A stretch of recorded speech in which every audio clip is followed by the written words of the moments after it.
Hola a todas y todos. Bienvenidos a una nueva entrega de Radio Kainako. Sintonicen.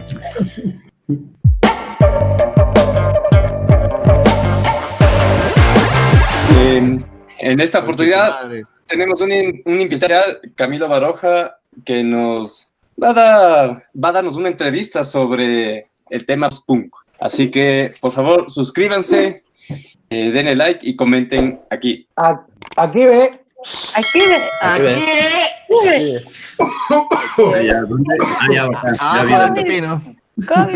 Ya vi dónde. Ya vi dónde, fresco. Eso, acá, claro. Bienvenido, Camilo. Bienvenido. ¿Todo bien? Bienvenido. Acá, loco. Gracias por aceptar la entrevista y chévere tenerte aquí, loco. Vamos a hablar sobre este temita que nos interesa y que vos la mueves un chance. Entonces, yo quería primero pedirte que por favor nos ayudes con cierta cronología de este estilo musical que es el post-punk y que, nada, se originó en Gran Bretaña en los 70s. Por favor, no sé si nos puedes un poco explicar sobre esto. O sea, sí, un poco como es medio interesante, medio chistoso cuando me dijiste para hablar sobre post-punk.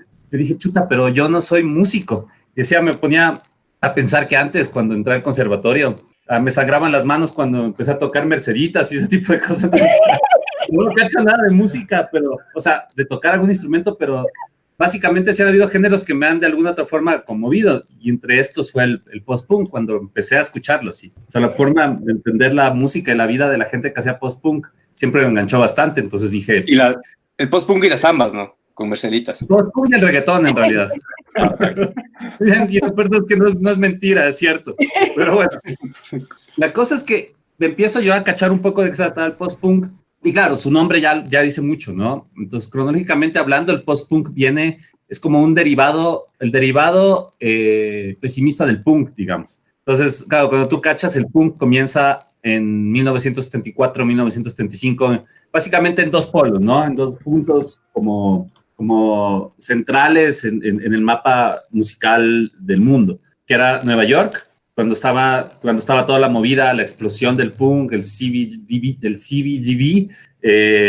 todos estos bares así como bien underground que generaban como punk, donde venían todas las bandas a tocar, y también en Londres. Entonces tenías como todos estos dos puntos súper fuertes donde empezó a nacer el punk, y donde nace, claro, con bandas como en Londres, estaban los Sex Pistols, estaba The Clash, The Jam, en Inglaterra, básicamente. Pero también tenías toda la movida neoyorquina, que era de New York Dolls, tenías bueno, también en Estados Unidos a lo que era Iggy Pop, que era todo el proto-punk también, y también tenías Proto-punk, dijiste.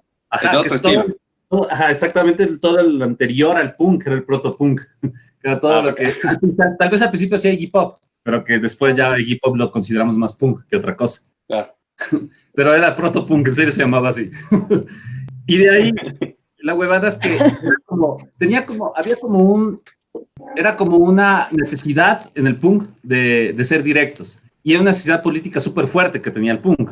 Pero el punk no siempre fue así. Claro, el punk nace como de este rock and roll un poco más acelerado, pero el punk ya a mediados de los 70 tiene ya como esta convicción política y este relato político que es mucho más fuerte y directo. O sea, no estamos de acuerdo con el sistema, no estamos de acuerdo con lo que está ocurriendo, estamos plantando estas letras y esta música súper directa, súper así visceral, y con eso entra, ¿no? Y rompe con todo. Pero el punk empieza como a destruirse por dentro, básicamente. Lo que ocurre con el punk es que empiezan a volverse como las estrellas de punk, que empiezan a llenar estadios, toda una cosa muchísimo más masiva, y empieza a generarse ya todo este otro estilo, que es un estilo que de alguna otra forma también le contesta, o sea, es como una especie de pequeño hijo del punk, pero de alguna otra forma entra y contesta al punk diciéndole, nosotros queremos hablar también de lo que nos pasa, o sea, es una especie de género mucho más intimista. Entonces queremos hablar nosotros de lo que está ocurriendo con los seres humanos, pero desde un punto de vista muchísimo más existencial y más decadente también.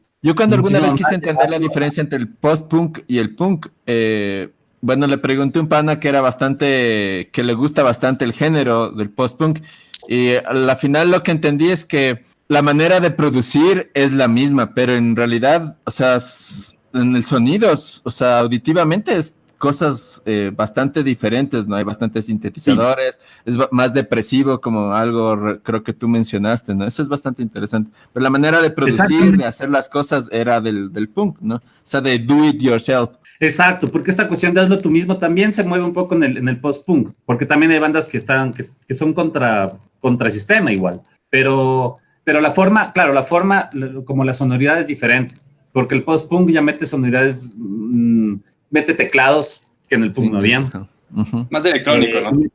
Mucho más obscuras, que en el punk no existían. El punk era contestatario, así súper como Bloom de una. El post-punk sí es contestatario, porque su música también tiene un digamos, un fondo político. Pero más allá de eso, este fondo político es mucho más intimista. Es como la sociedad es una mierda, la sociedad tiene cuestiones súper obscuras y yo quiero con el post-punk desenvolver eso. Pero tal vez desde mi óptica, de una óptica mucho más íntima. Pero sí, ahí yo quería preguntar un poco, no sé, el tema, por ejemplo, ves bandas como Susie and the Banshees y... Claro. Bueno, como que un poco más glam, es como que eso sería post-punk también y el discurso también es como que se cambia también este estilo, ¿no? De la estética y el estilo de vida, un poco, no sé, que es Total. como un poco más glamoroso, más bien sería como contrario a lo que el punk proponía, desde mi punto de vista, no sé. Hay una simpleza como orgánica y como medio en esencia que la tiene el punk y el post-punk, pero sí hay un montón de otros cambios estéticos que el post-punk los promueve, digamos, que no tenía el punk. Luego bandas como Bauhaus o Susie and the Banshees, son los claros ejemplos de eso. Y además como que para mí hay dos corrientes medio chiquitas, o sea, dos diferencias como sutiles en ese post-punk que llega, ¿no? Porque tienes el post-punk de Joy Division, que es mucho más simple, digamos, no es tan glam, no tiene esta estética, pero ya el post-punk de Joy Division ya es este post-punk que te habla como de la oscuridad, o sea, como la oscuridad del ser humano, de esta trampa existencial, de este tipo de cosas, ¿no? Y por eso también la vida tan trágica de Ian Curtis, ¿no? Que es una vida que se la relató igual en películas y todo. Chévere, Camilo, perdón por interrumpir. Quería preguntarte, ¿será que nos puedes dar una lista de las bandas de post-punk para tener una mejor idea a cualquier persona que está escuchando y quiere entender más? Los mayores exponentes. Por ejemplo, tienes a cronológico. Joy Division es el precursor del post-punk, podría decirse. Pero claro, la primera banda tal vez de post-punk, hay una banda que se llama Public Image, que es la banda de Johnny Rotten con uno de los ex integrantes de The Clash. Es una de las bandas, sí, a los precursores del post-punk. De ahí, claro, viene Joy Division, Susie and the Banshees, que también es otra de las precursoras bestiales del post-punk. Tenemos a The Cure, o sea, The Cure también es como de las bandas emblema del post-punk, así con toda esta... Y ahí tienes ya facilazo, entiendes ya cómo es la estética del post-punk, de todas estas atmósferas lúgubres, obscuras, pero al mismo tiempo lindas. Como mi cara ahorita. Yo soy post-punk. Exactamente. Oye, una pregunta, Camilo. Una pregunta, Camilo. ¿Sí cachabas que Caifanes tiene mucha influencia de The Cure? Cool. Y Soda Stereo, loco. También, ¿no? Es que eso es en Latinoamérica también. Latinoamérica tiene eso. Los inicios de Soda Stereo eran full post-punk. O sea, era la estética post-punk directa. Exacto. Qué loco. Y con Caifanes también pasaba lo mismo. O sea, Caifanes con El Diablito y con Caifanes, creo que es el homónimo que es el primer disco de Caifanes. Y con lo que hacía antes Saúl Hernández también. Es post-punk. Es puro post-punk, las estéticas, la letra, los sintetizadores, todo eso. Porque ellos son una copia muchísimo de The Cure. O sea, ellos intentan sacar mucho, no solamente la esencia musical de The Cure, sino también la esencia estética de The Cure. Oye, The Cure Héroes del Silencio. Termina de darnos las bandas recomendadas. Porque también, supongamos, Héroes del Silencio, sí, pero no tanto porque post-punk era toda la movida madrileña. Parálisis Permanente, que era esto muchísimo más parecido a lo que decíamos a Susie and the Banshees y Bauhaus. Parálisis Permanente cogió este post-punk que es más gótico, o death rock, como le dicen, pero que también son cosas muy, muy parecidas al post-punk, y se movió en España en toda la movida madrileña. Entonces también tienes este post-punk que también de Madrid, que también es muy, muy cercano a la música electrónica, digamos, gótica, a esta música electrónica que es un poco más oscura, con sintetizadores más fuertes, con cosas un poco más ¿cómo diría? Bueno, cosas mucho más fuertes, pero también que tenían como esta cosa súper chistosa como de fiesta también, que era Alaska y los Pegamoides y todo ese tipo de cosas. Alaska claro, era súper. El post-punk se deriva en un montón de cosas, ¿cachai? En un montón de cosas. En un montón de chiquitos y en un montón también de bandas y de personas que son como, no precursores en un comienzo, pero que después siguen también con la movida. El mismo Nick Cave y con The Bad Seeds, todo esto, ellos salen del post-punk. Es raro el post-punk, pero loco. Sí, es raro. Como difícil de... No es muy mainstream, o sea, hay un montón de influencias del post-punk en la música, pero, o sea, en el mainstream no es como que la gente diferencia el post-punk. O sea, tú le dices rock and roll y la gente cacha de una que es rock and roll. Le dices que es, no sé, que es hardcore y la gente entiende que es hardcore, que es punk, entiende. Pero post-punk es como que medio hace cortocircuito, ¿no? Sí, y yo creo que es porque el post-punk, además de tener como toda esta base musical, o sea, una base musical más bien que no es tan definida, sino un poco ya por diferentes lados. La cuestión es que el post-punk también, más allá de eso, también tiene como una especie de filosofía atrás, que es de esto lo que yo te digo, o sea, es como salir del frenesí del punk y entrar como a esta cuestión, a decirte, mira, se acabó este frenesí, se nos acabó como el recreo, digamos. Y ahora entramos en una cosa mucho más real, mucho más intimista y mucho más oscura. Porque estábamos hablando de que el post-punk, y yo creo que todos los géneros musicales tienen también un trasfondo político fuerte, o sea, se mueven en relación también al contexto político. Y estamos hablando de una Inglaterra liderada por Margaret Thatcher. Y estamos hablando de un Estados Unidos en el que empezaban los conservadores como Ronald Reagan a liderar también estos países. Claro. Entonces empiezan a entender también que la revolución que te planteaba el punk ya no era tan cierta en algún momento, y que el punk empieza a resquebrajarse desde adentro. Entonces el post-punk te dice, somos parte de lo que está pasando también con el punk, pero lo miramos de forma un poco más real y más oscura. De eso se trataba. Pero entonces, por eso el post-punk tal vez es más, no se lo puede catalogar, no puedes decir, esta banda es, esta banda no, esta banda, o lo puedes decir con mucha menos facilidad, porque también no solamente es una cuestión musical, sino es una filosofía que está detrás del post-punk. Sí, hay una estética definida también, ¿no? O sea, como a la mierda todo lo que va en contra de nosotros, pero también me quiero delinear los ojos. Sí, es algo así. Claro. Hay una estética definida. Eso también es lo bonito del post-punk, porque tiene una estética definida bonita, que es medio glam, que también es cuidada de alguna forma.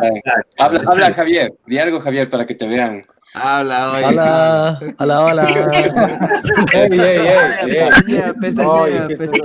Estética, man. A mí me encanta. The Cure. Claro. ¿Por qué esa voz? Usted es tu voz normal, mijo. Son de estéreo en los inicios. Yo creo que también influenció en la moda, ¿no?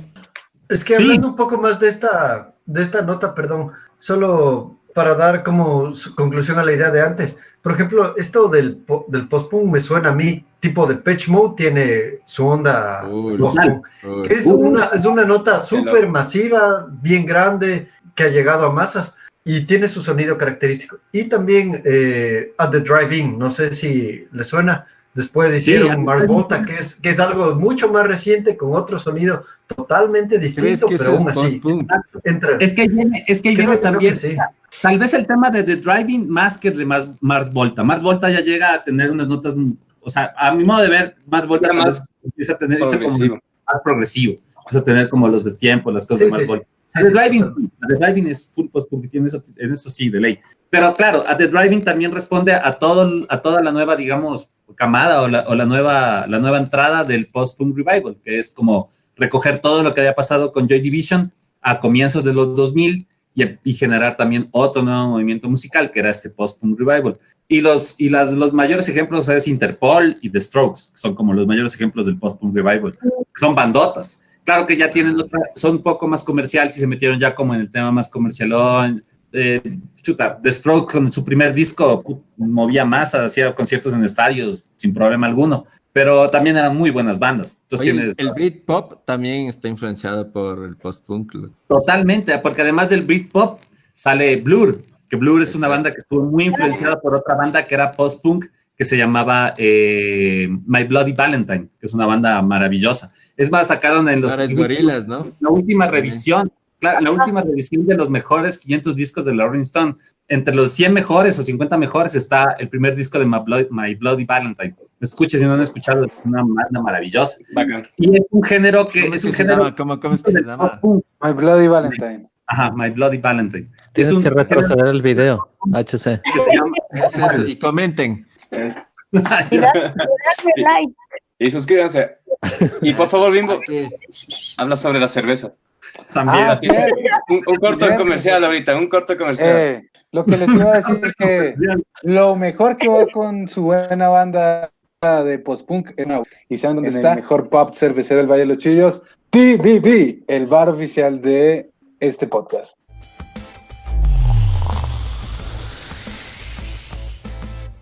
Ah, ya, buenazo, muy bien. ¿Dónde queda, Bimbo? Afuera del Club Los Chillos. Alegre. Ah, ya para ir, está bueno. Es de putos, toma Camilo para ir. Oye, Camilo, ¿y tienes ejemplos de bandas modernas, o sea, de estos últimos años, que hagan... Ahora, toda la oleada del post-punk revival ha bajado bastante. O sea, ya no tienes bandas como emblemáticas, o sea, o que sigan moviendo cosas, pero tenías a Strokes, tenías a The National, tenías a Interpol, The Libertines, que era la banda que había salió de no recuerdo de qué banda era, pero es una banda que también es súper conocida en Estados Unidos. Tienes un montón de bandas que The Hypes, The Vines, que eran todas las bandas que comenzaron en el 2000 y que generaron como toda esta movida de post-punk. Pero vos dices que post-punk ahorita ya viene medio en bajada, sí. Perdido fuerza. O sea, ahorita lo que pasa es que la música pop ha ocupado casi todos los espacios. Entonces ya no tienes casi otro género que sea, digamos, en el tema comercial, no tienes otro género que esté moviendo con la misma fuerza. En el rock, es más, el rock en general ha bajado muchísima vigencia, ha perdido mucha vigencia, porque ya tienes la música pop y el reggaetón y música tropical que ha cogido la fuerza que tenía el rock antes. Entonces sí, ahora por esa misma razón tampoco ya no tienen las bandas que generan mucha noticia o que son bandas que están haciendo cosas importantes. Pero, o sea, bandas haciendo cosas importantes que estén visibles en la industria, digamos. Porque yo pienso, estoy seguro que sí hay bandas, y sí hay bandas en el underground que todavía sigan haciendo cosas que son cosas súper interesantes. No que ya no tienen tanto los parlantes que tenían antes las otras bandas cuando empezaron a salir. Claro. Pero yo creo que es igual cíclico, en algún momento va a regresar, en algún momento regresa otra movida súper fuerte y con el rock, me imagino, y empezará. Sí. Y con el post-punk también, porque al final de cuentas, por eso mismo, el post-punk no se ancla solamente a una cuestión musical, a una plataforma musical, sino que también es una filosofía que está detrás de todo eso. Entonces, es muy probable que no se pierda y que siga reciclándose y que vuelva con otras cosas, de otras formas, con otras estéticas, pero que regrese. Me parece que sí. Eso. Y ahí les decía, esta de My Bloody Valentine es como una especie como de pequeñito subgénero, que es súper chévere porque este género es el subgénero que canta una mujer. Sí, hay una man que canta ahí también. Ajá. Oye, estaba escuchando esto, una bestia, loco. Sí, es una bestia, son bandotas. Y hay otras bandas más que tienen este género que se llama shoegazing, que era un género que se generó en Inglaterra, pero que es súper chistoso, le pusieron así porque cuando estabas en los tocadas, en los toquines, la gente cuando tocaba no miraba al frente al público, sino miraba sus zapatos. Entonces ahí se genera toda esta cosa que también es todo este género que se llama shoegazing, que es maravilloso. Claro. Hay una banda, todos cachan, Green Day, pero eso es el estilo, ¿no? Que simplemente ves a los zapatos, es shoegazing, significa como admirar a los zapatos que estás tocando, simplemente miras al suelo y sin hacer mucho. Arriba Green Day, larga vida Green Day. Bacanes Green Day. Más o menos. Oye, Camilo, y esto es una pregunta tal vez un poco deslinkada, no sé, pero es ¿cómo te metiste tú en este tema del post-punk bien a fondo? Con la depresión. Con la depresión post-punk. Cuando se deprimió porque se acabó el punk. Con la depresión post-ansiedad. Cuando se acabó el protopunk. Se acabó el ribotril. Se acabó el ribotril, dice. Cuando vi un perrito ciego. Después de ver al perrito ciego. No, pero en realidad, para serles sincero, comenzó porque Yo, bueno, era muy chamo, tenía 1 año cuando comienza toda esta movida, pero el primer disco que me compré fue un disco de Guns N' Roses fue el primero que me compré. Y de ahí ya empecé a escuchar como cosas ya más metaleras y todo, pero el post-punk lo encuentro de una forma más extraña aún. Porque un cassette que me compré yo fue un cassette de Mecano, cacho. Y empecé a escuchar las canciones de Mecano. Yo decía, o sea, está bacán y me gustó Mecano, cacho. Estaba Mecano y decía, bien, estas canciones están bacanas. Pero empecé a hacerle más, empecé a entender más a Nacho Cano. Y después empecé a ver que Nacho Cano tenía muchas, o sea, como tenía muchas colaboraciones con bandas que eran de la ola madrileña. Entonces dije, puta, y estas bandas. Y ahí empiezo a escuchar a Parálisis Permanente. Ahí es cuando digo, puta, esto está focazo. Primero le debería haber escuchado Joy Division, lo primero, pero no, escuché primero todo lo español. Y también con Caifanes, porque Caifanes sí me movió desde que era nano. O sea, desde la Negra Tomasa, cacho. Desde ese tipo yo escuchaba ya Caifanes. Claro, pero en realidad, Camilo estaba diciendo la historia abreviada, porque eso comenzó a los 5 años con Merceditas. Ahí empieza claro. Bailando en pañal. Ahí empezó mi depresión, pues. En las chacarreras. Bacán. Cuando sus Bacán. empezaron a sangrar. Creo que ya estamos con el tiempo. No sé si hay alguna última pregunta o si le vamos cerrando ahorita o alguna cosa que quieras decir, Camilo. No, que más bien que bacán. Que no te haya preguntado, loco. Bacán. Chévere, loco. ¿Quiere alguien preguntar algo o no? ¿Todo bien? El top 3, top 3. Eso, yo te quería hacer un top 3 o sea, danos 3 discos que nos recomiendes, o 3 bandas, no sé, tú elige, 3 bandas o 3 discos, tu top 3. Y tres Pero que para apuesten. alguien que nunca ha escuchado el post-punk y quieres que le guste el género. O sea, para mí es Joy Division la primera, o sea, de ley, de cabrón, tienes que escuchar los 2 discos, más que todo tienes que escuchar Closer, que es el disco que a mí más me gusta de Joy Division, que es un discazo, así, que con todas las atmósferas así súper lúgubres, súper fuertes, así. Bacán. Tienes que escuchar The Cure, tienes que escuchar The Late, tienes que escuchar The Cure. El Pornography de The Cure, así es como una de las así cosas más interesantes y más importantes que se hizo. Claro, los grandes éxitos de The Cure. Ajá, exactamente. Es una maravilla. Los grandes éxitos. Pero pestañé. Depeche Mode, que es aunque no es una cuestión muy post-punk, pero es como este lado post-punk electrónico que a mí me parece que es maravilloso. Una bandota. Susan Banks. Escuchar eso también, escuchar este post-punk maravilloso también. Bauhaus, cuando escuchas, no me acuerdo mucho de un disco de Bauhaus, pero cuando hay una canción que se llama Bela Lugosi's Dead, es maravillosa, es una canción que es como que te abre todo, te dice, esto es el post-punk, así, toda esta huevas, purito. Buena canción. Y bandas como Interpol, yo adoro Interpol, o sea, si quieres escuchar también las bandas más o menos nuevas de post-punk, escuchen de post-punk revival, escuchen Interpol, que es una locura, sí, es maravilloso. Sacaron un disco hace poco, el último, en el 2018, que es maravilloso, es un discazo. Chévere. Eso, chévere. Eso es mi Gracias por tu recomendación. Bueno, pues si no hay nada más, entonces podemos darle el vir a este programa de... este programa de mierda. ¿Qué es amigo? Al Camilo. Podemos torcer el pescuezo. Gallina. Cariño, pero con cariño. Gracias por estar aquí, Camilo, una vez. Qué bacán, estoy a decirles muchas gracias y este espacio está súper chévere, es una bestia. Bacán, loco. Sería chévere igual en un futuro hablar de otros temas. Si quieres vos, eres bienvenido, loco. Sería bacán hablar unas cosas un poco más sociopolíticas también. Música también, o lo que a vos te interese, ahí podemos seguir hablando. Igual, Camilo, cuando le pierdan el miedo a la pandemia, nos vamos a la cervecería que estamos. Ya le perdí el miedo. Bien. Qué chucha. A mí ya me dio. Acá. Tengo las defensas. A Trump le dio. A Trump, eso. No, Trump ya le dio. Yo pensé que decías que a mí ya me había dado. No.